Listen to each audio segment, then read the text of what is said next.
Hello everyone, thank you for watching. Today it's a pretty mundane task, so mundane that I've been putting it off for way too long, but I'm going to be changing the brakes on my Dodge truck as they are desperately in need of changing.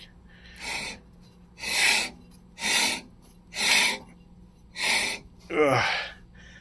You can use anything that will keep the wheel from rolling, but these are cheap, rubbery, they fit the wheel, they stick to the floor, and you can get them at Harbor Freight. Pretty cheap, probably other places too. Always a good idea just to prevent any rolling when you're working on a car. Also, I don't think anyone ever got hurt by supporting their vehicle too many different ways. So if you have a jack stand,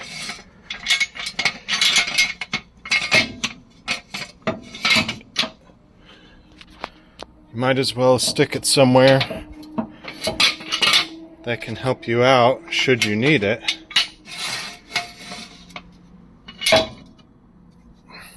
And if you don't, you should probably get some.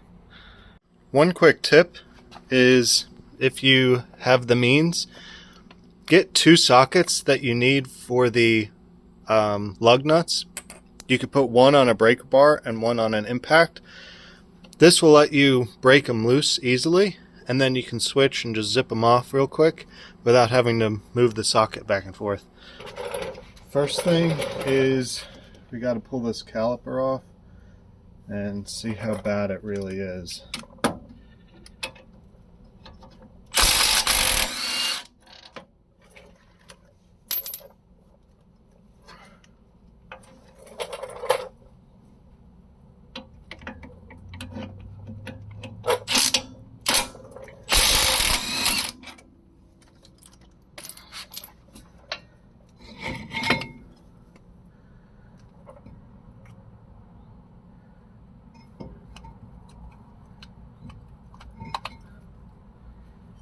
Well, there's not very much left on that brake pad.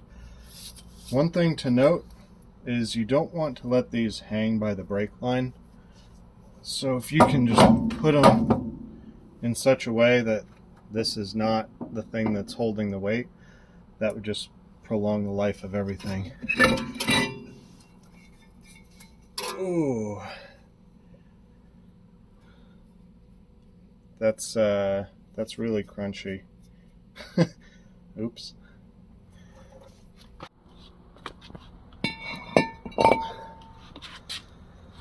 So, one of my friends once told me, he just gave me this tip and I've started to follow it, and it works pretty well. Every time he went to a hardware store or whatever, instead of using a shopping,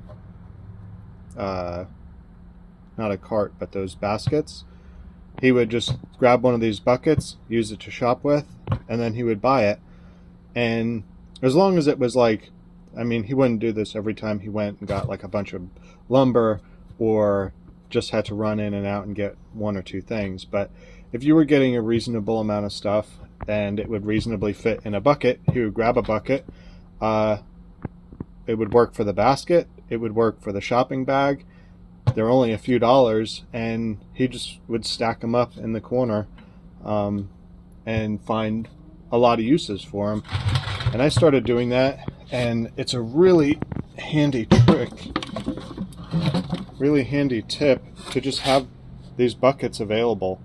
I keep air hoses in them, I keep rags in them, I keep oils dry, like cat litter in them, and I use them all over the place. I even use them, again, not just the first time as a just basket type vessel for things that you're trying to carry in the store, but also if I'm doing projects, if I'm doing electrical projects or whatever, I can throw all my screwdrivers, my wire, my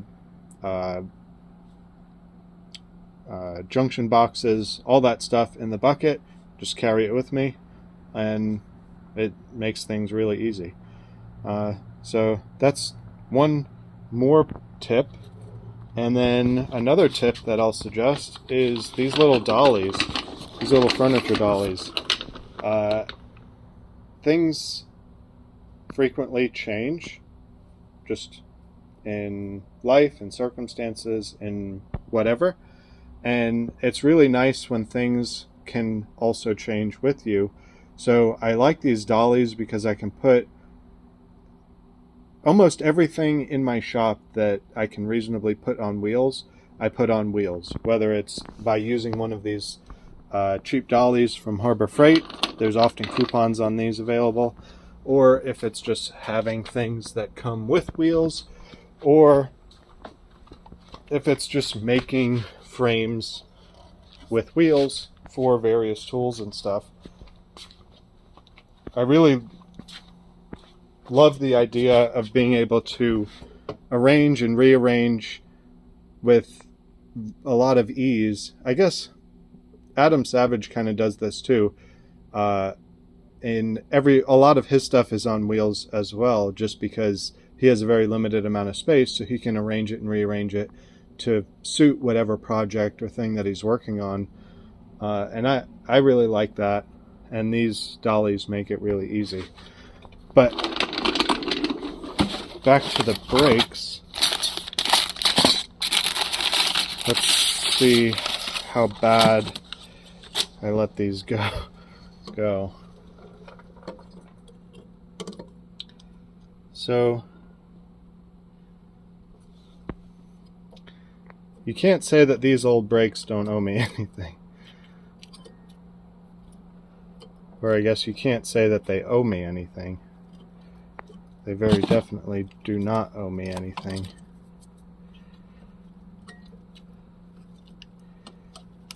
I'm not 100% sure how these come out. Most brakes are the same, some version of a clip and a way that they slide out.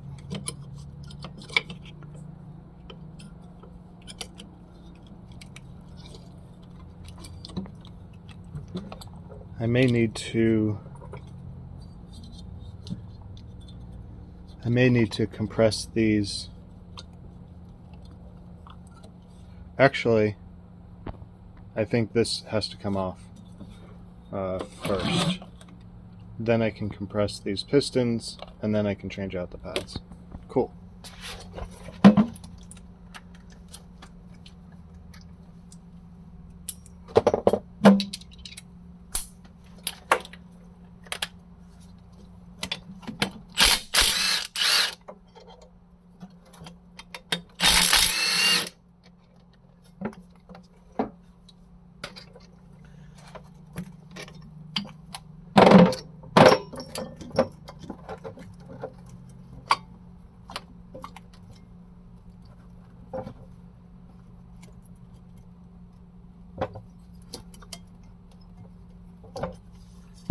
Okay. Somehow these clips come off of here and release this whole mechanism. Oh, there we go.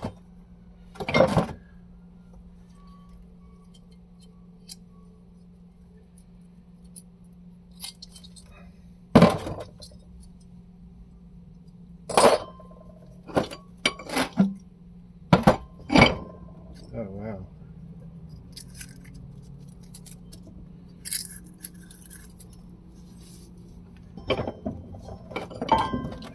So now,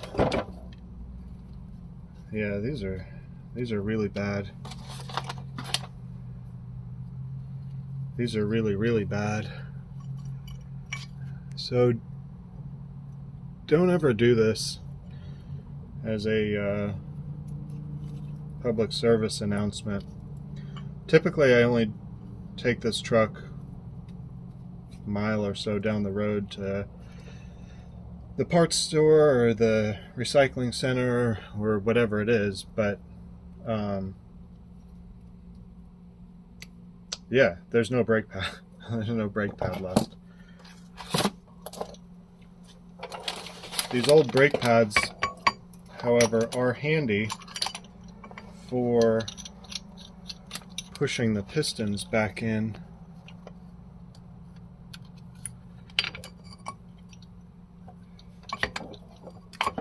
Just because it gives you a big surface to work with. And I imagine both of these will go in at the same time. I might have to move this tool back and forth. Yeah.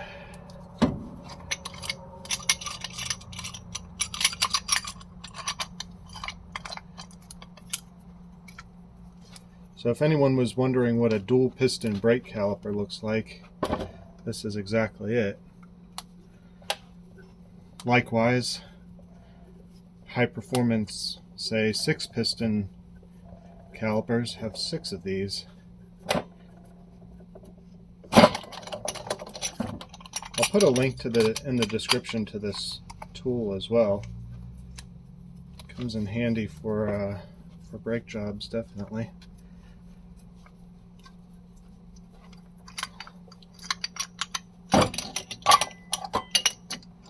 And what this is doing is,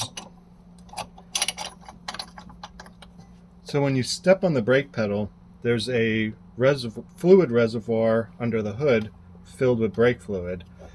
That pushes that fluid through the brake lines and fills up another reservoir behind these pistons with incrementally more brake fluid every time you step on the brake pedal. And when you step down on the brake pedal, every time you step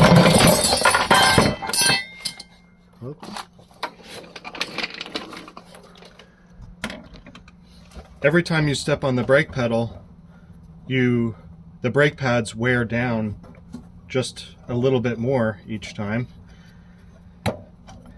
And to compensate for that, the fluid stays in the caliper, so that each subsequent time that you push down on the brake pedal, you don't have to push it down the amount that wore away plus enough to brake. The pedal feel remains the same every time you step on the brake, which is important because, as you can see, these had a lot of, over the life of these brakes, there's ultimately a lot of movement on these pistons. And so if you had to make that up with the pedal every time that you stepped on the brake, you'd end up having pretty squishy brakes toward the end of the life of the brakes.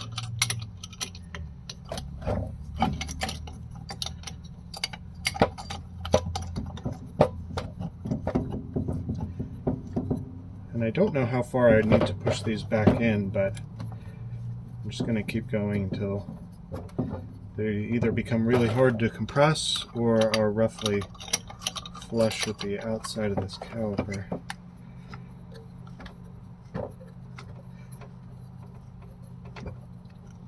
You also have to be careful after you change the pads.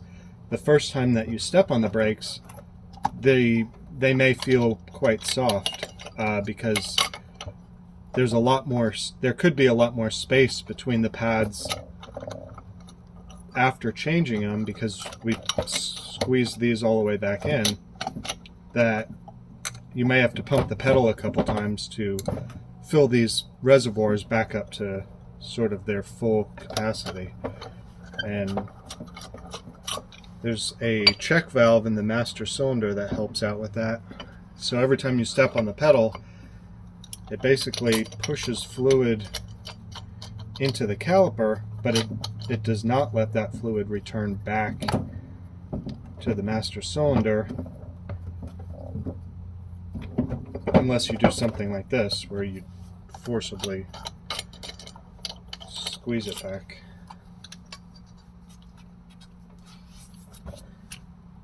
All right.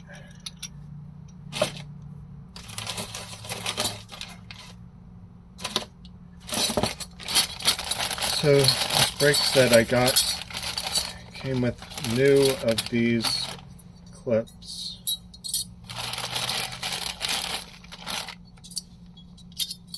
And it looks like there are two different styles of them.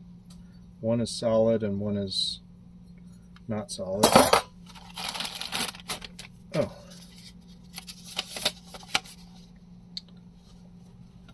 And some instructions. So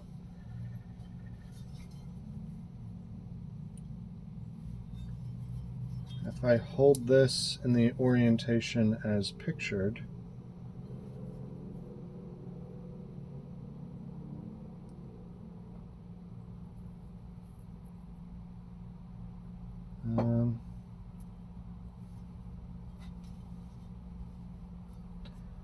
it looks like the solid one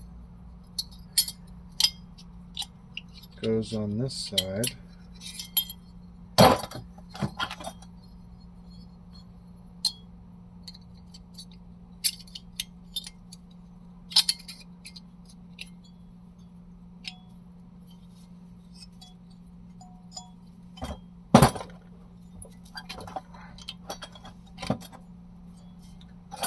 And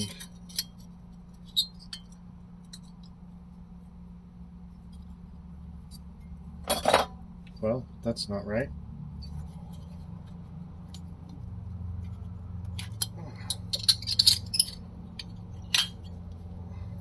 That one fits on that, and this one fits on here.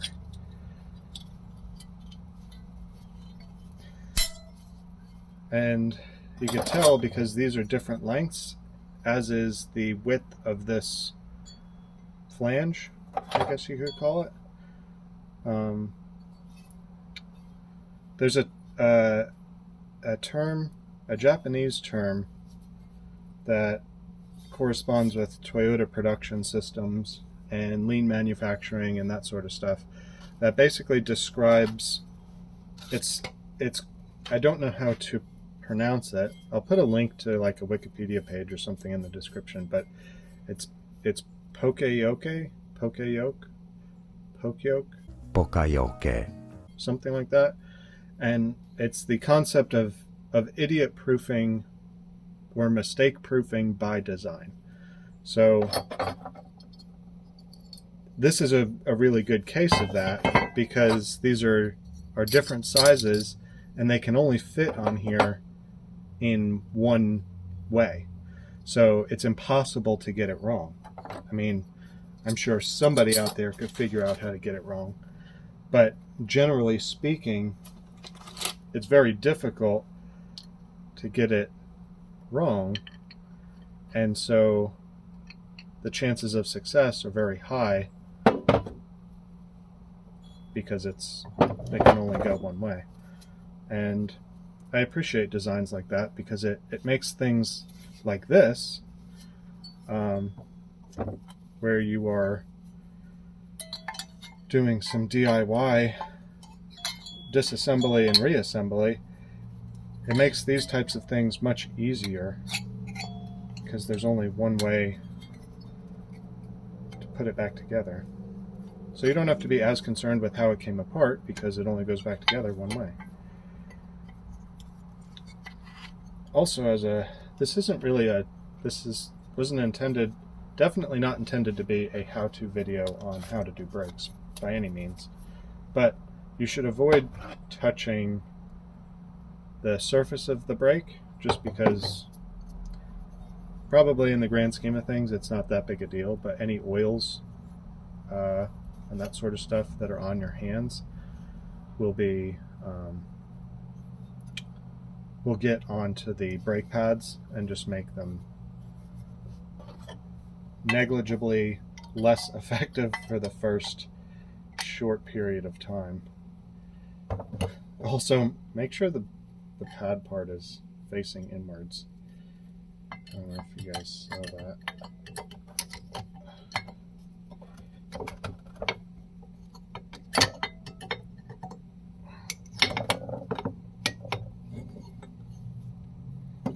Oh, that was my problem. This goes in like that.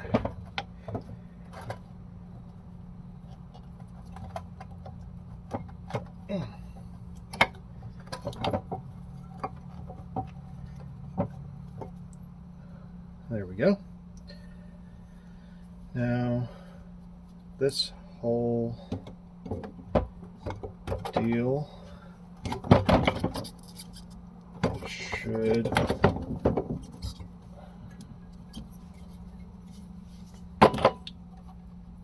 be close enough together to slide back in here.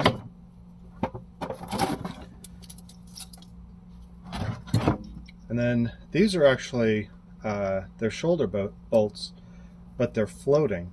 So there's a bushing or something in here where these will slide through, and that accounts for over time as you step on the brakes. There needs to be adjustments as the pad wears, but also if the rotors are slightly warped or something, they can float back and forth a little bit. So it's a good idea to throw a little bit of grease on this, just to keep it, just so you don't have dry metal on dry metal trying to move. So let me go grab some grease real quick. Here we go. Synthetic grease, wheel bearings, chassis, suspension, universal joints. Probably should be fine here. The lid is broken, but that's okay. It doesn't need much. Just a little bit. That's probably enough for both of them. Now, if your finger grease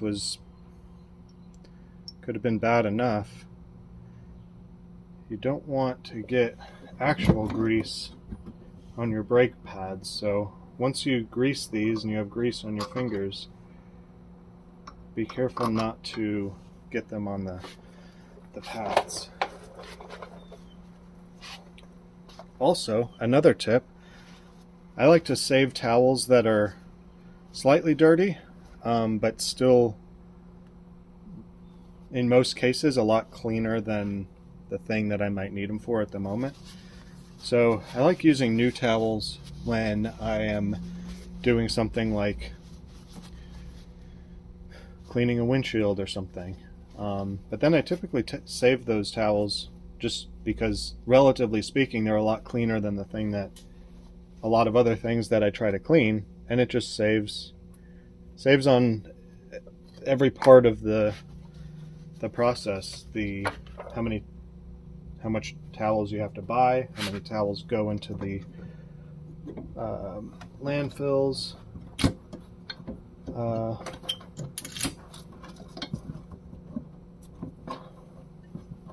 etc., etc. So now this isn't, oh, there we go. So this carriage just kind of clips in there using those same metal clips.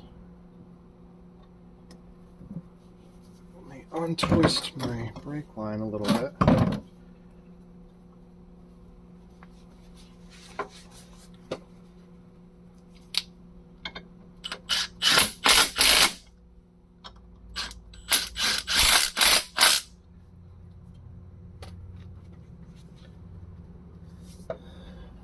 Alright, so the pads are in. New pads are in. Guide bolts are greased. New clips. I also got new rotors because, based on the sound of the old rotors, I had a feeling that I was going to need new rotors.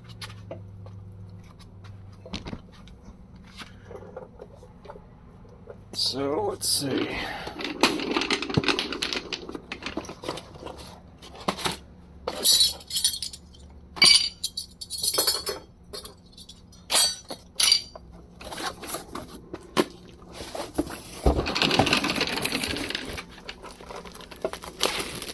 And kind of the same rules apply to the new rotors as the pads. Keep the grease off of the brake surface, whether it's your fingers or actual grease or whatever. The cleaner your brakes are, the better they work.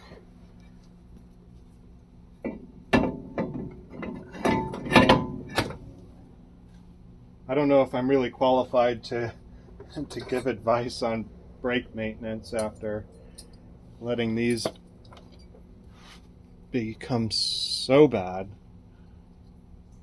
but that's okay. I'm giving it anyway, and do what you want with it.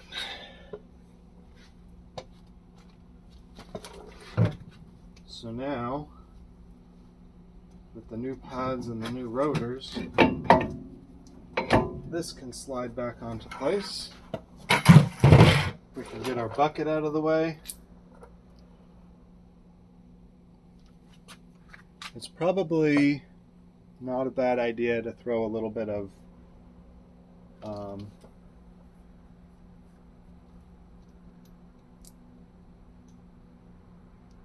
something on here.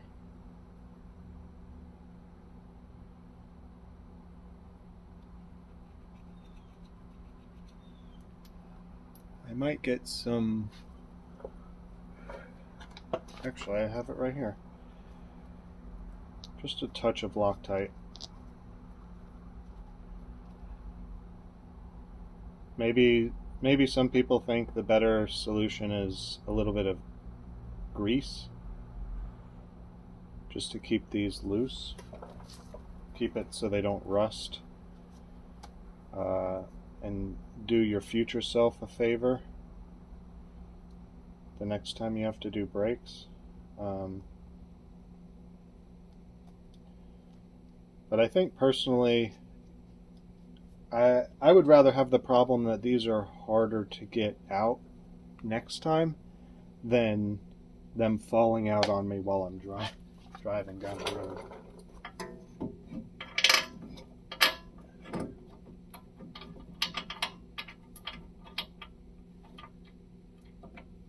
And if anyone's particularly concerned, I didn't put very much, just a little bit at the end,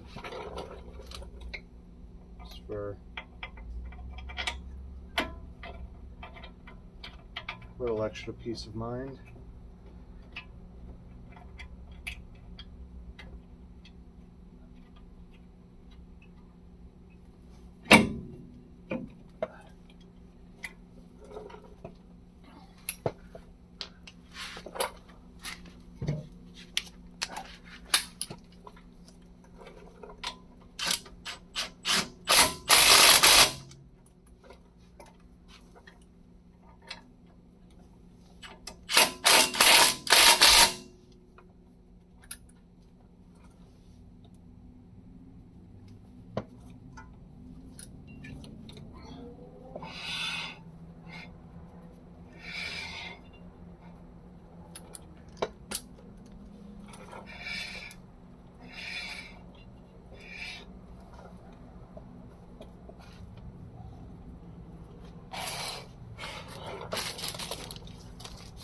All right. Now it's just a matter of throwing the wheel back on.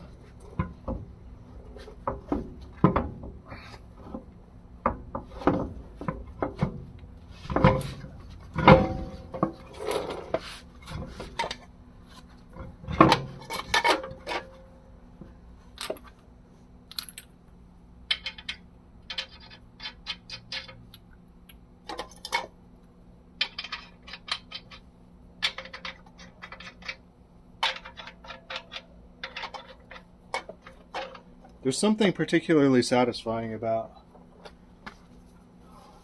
maintenance things like this and getting them accomplished. It's like,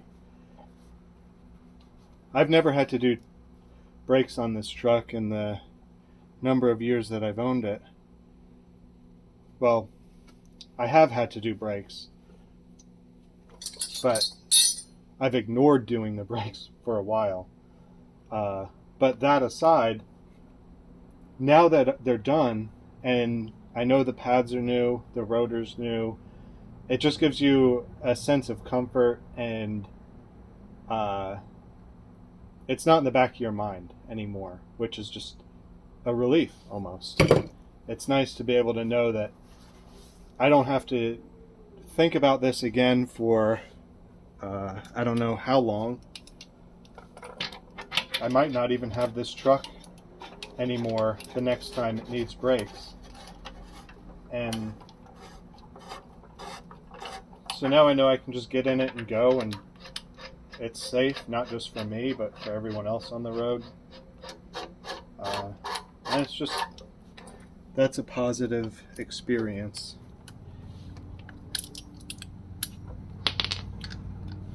And some brake jobs are a lot harder. This was a pretty easy brake job. Now knowing it, even though I won't need to do it for a long time anymore, I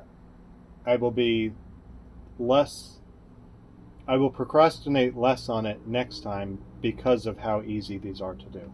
There's no reason to have left it as long as I did.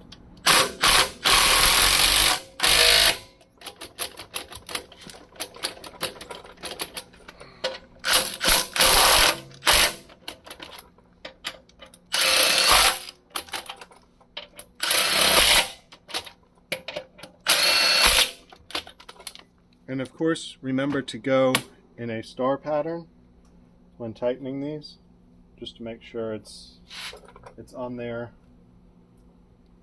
flat and balanced.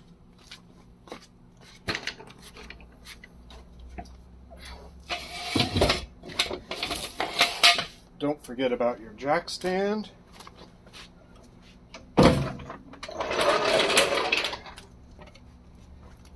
And then I like to tighten them up with the breaker bar. Again, star pattern. And it's not a bad idea to go around twice, because even though you tighten this one, once you've tightened each one on either side of it, this one may get loose again. So just go around again, give them an extra tug. They don't have to be too tight. In fact, they shouldn't be too tight. If they are too tight and you get a flat tire and you're trying to get them off with whatever chintzy tool comes with the car, you may not be able to. And so that introduces a whole new set of problems. There's no reason for these to be 900 pounds of torque tight, or I don't know what that converts to Newton meters if you're an international viewer. But all that to say, you don't need a lot. They just need to be snug. I guess that's it for this video. It's kind of a short one. I'm not gonna, the other side is the same as this side, so just a little bit of content, get me back in the habit. I appreciate you watching. Hopefully you picked up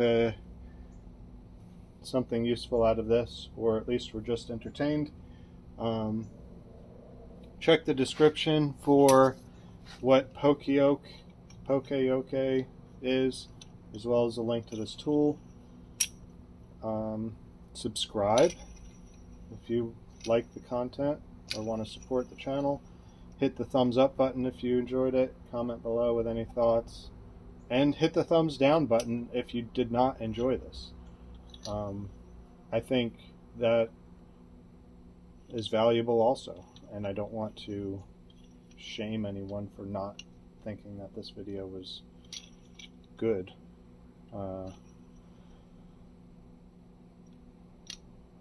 That's it. Thanks for watching. So here I was doing the other side, the driver's side, and I was just casually working away, compressed these pistons in, was getting the new pads in the carriage, and then my eyes drifted down here and all of a sudden I wondered what was leaking. Well, it turns out, I guess these pads were so worn, and at some point in the life of the truck, or the life of those brake pads, the brake fluid was checked and topped off. So here's the brake fluid reservoir. Whoops. It is seemingly very full. It actually looks very clean, which is good.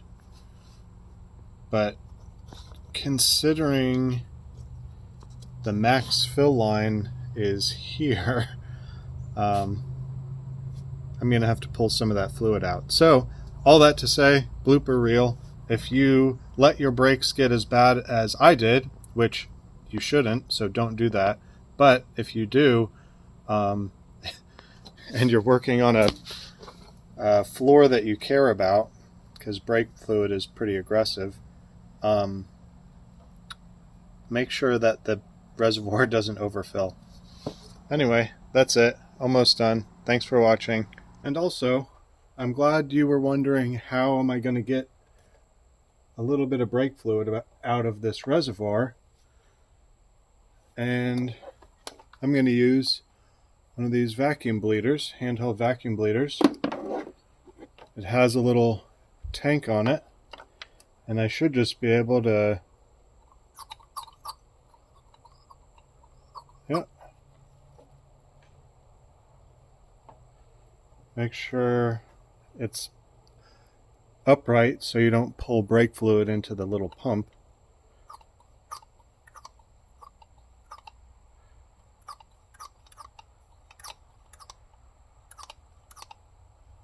And now I can pull this down to the maximum fill level, which conveniently happens to be the maximum capacity of this little tank.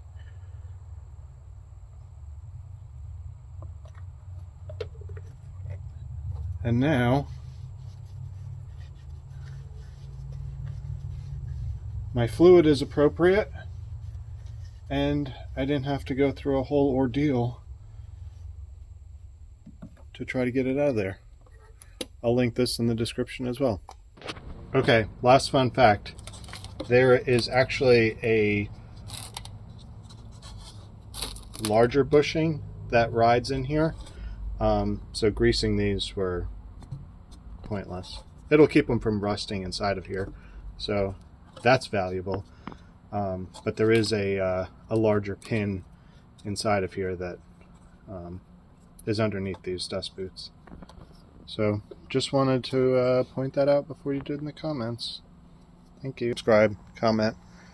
See you next time.